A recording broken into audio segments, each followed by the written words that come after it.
जय माता दी। आज चौथा नवरात्रा है और आज हम सुनेंगे दुर्गा सप्तशती का चौथा अध्याय। पिछले अध्याय में आपने सुना कि किस प्रकार से महिषासुर का मर्दन किया माता ने, और उसके बाद आगे आज हम सुनेंगे चौथा अध्याय, जिसमें हम सुनेंगे कि इंद्र आदि देवताओं द्वारा देवी की किस प्रकार से स्तुति की गई और आगे किस प्रकार से क्या क्या हुआ।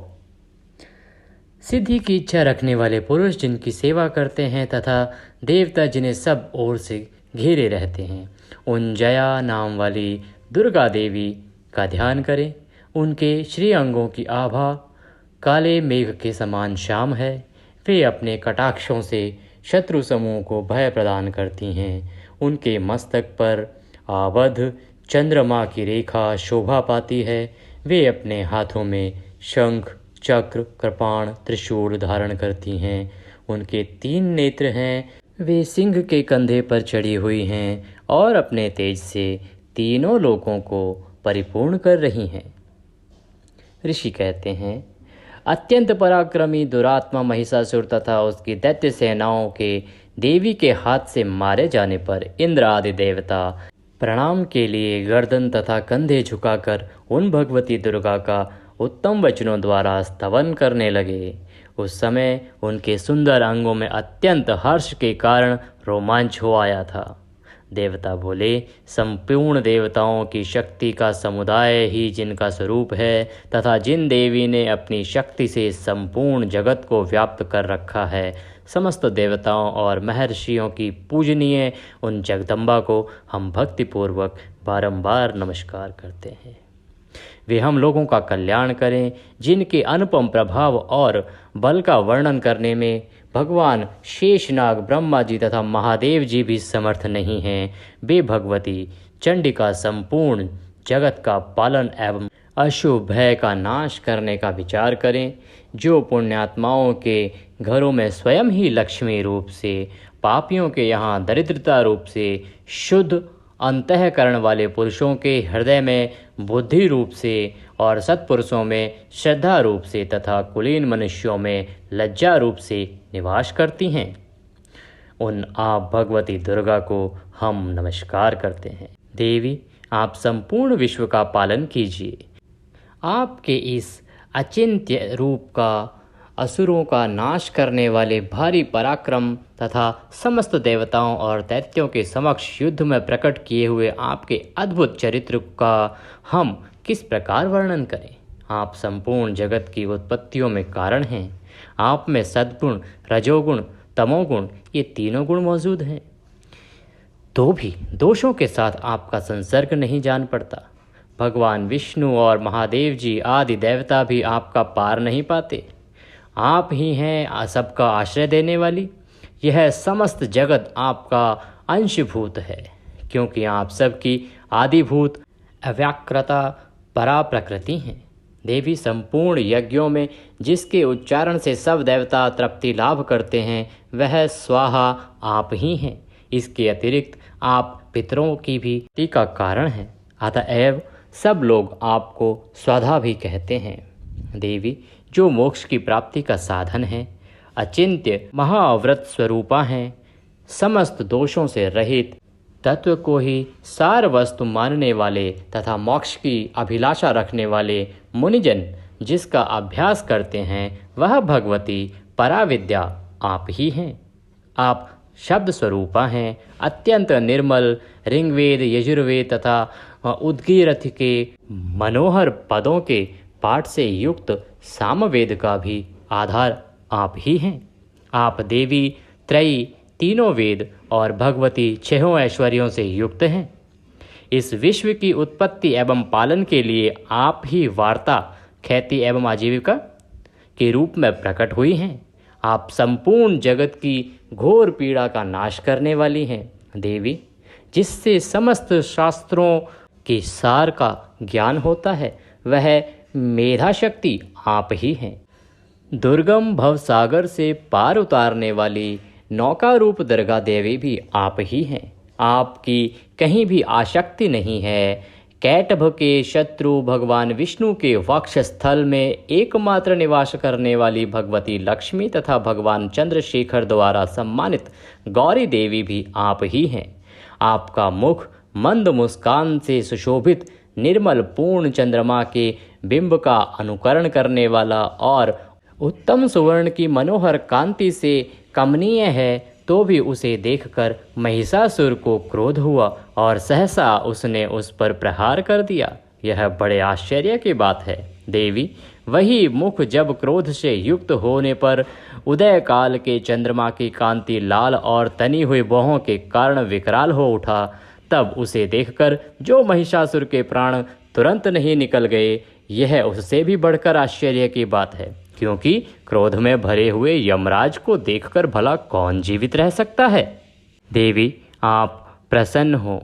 परमात्मा स्वरूप आपके प्रसन्न होने पर जगत का अभ्युदय होता है और क्रोध में भर जाने पर आप तत्काल ही कितने कुलों का सर्वनाश कर डालती हैं। यह बात अभी अनुभव में आई है, क्योंकि महिषासुर की यह विशाल सेना क्षण भर में आपके कोप से नष्ट हो गई।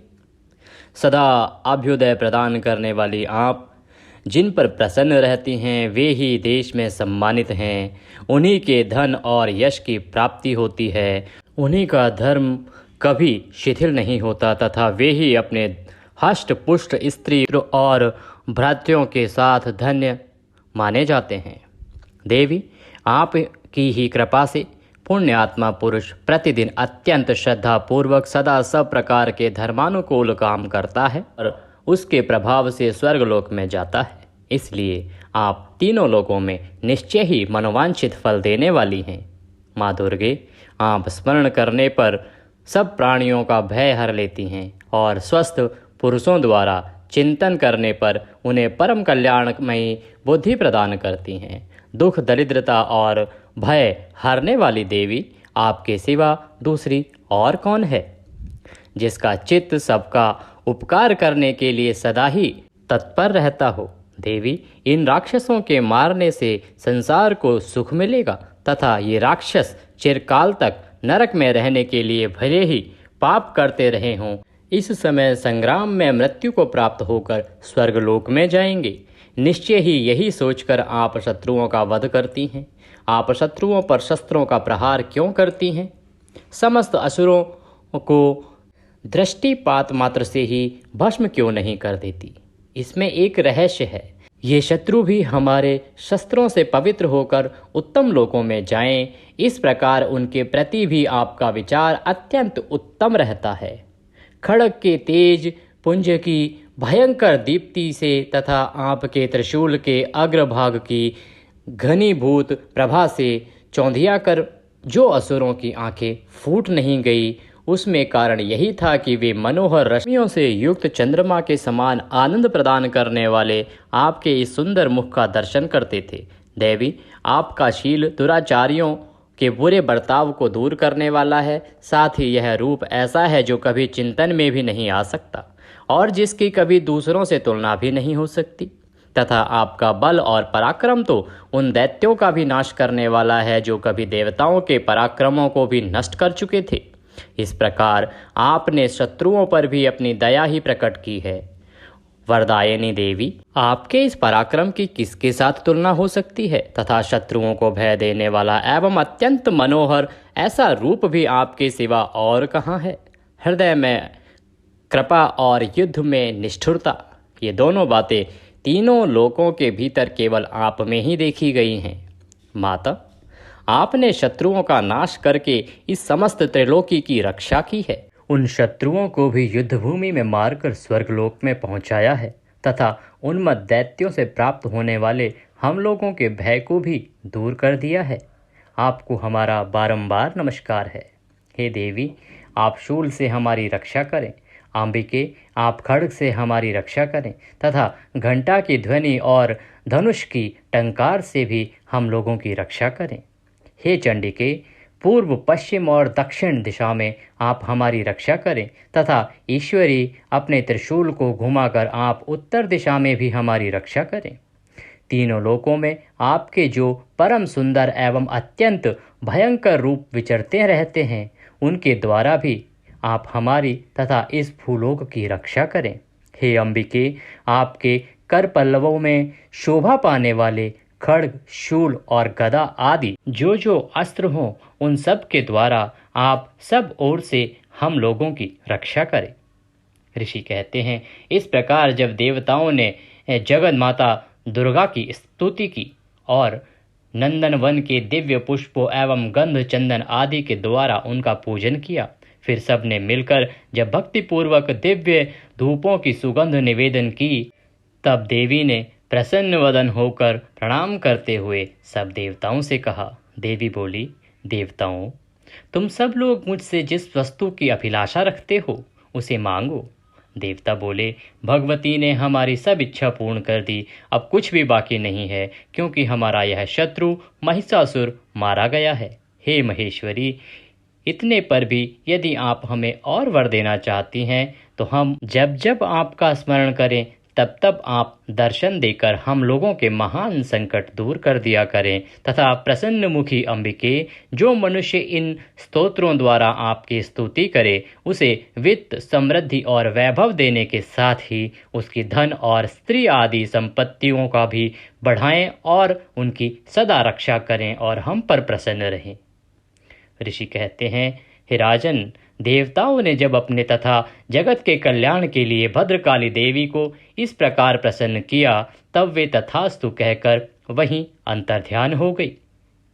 भूपाल, इस प्रकार पूर्व काल में तीनों लोकों का हित चाहने वाली देवी जिस प्रकार देवताओं के शरीर से प्रकट हुई थी, वह सब कथा मैंने आपको सुनाई है।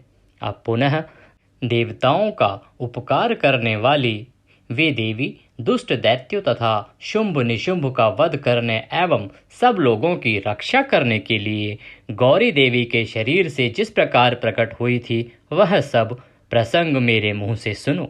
मैं उसका तुमसे यथावत वर्णन करता हूँ। इति चतुर्थ अध्याय संपूर्ण। बोलिए माँ काली की जय, बोलिए माँ दुर्गा की जय, माई मेरी सचिया जोता वाली माता तेरी सदा ही जय। इसी के साथ दुर्गा सप्तशती का ये चतुर्थ अध्याय यहाँ पर समाप्त होता है। अगले अध्याय में हम सुनेंगे कि किस प्रकार से शुंभ निशुंभ का वध करने वाली माता के स्वरूप का अवतरण हुआ और किस प्रकार से शुंभ निशुंभ से इस पृथ्वी को, देवताओं को माता ने निजात दिलाई। आशा करते हैं आपको हमारे द्वारा सुनाई गई यह कथा पसंद आई होगी। आप कृपया इसे ज़रूर से ज़रूर शेयर कीजिए, ज़्यादा से ज़्यादा लाइक कीजिए और कमेंट बॉक्स में जय माता दी लिखना ना भूलें। माता की कृपा आप पर, हम पर, सब पर बनी रहे। जय माता दी।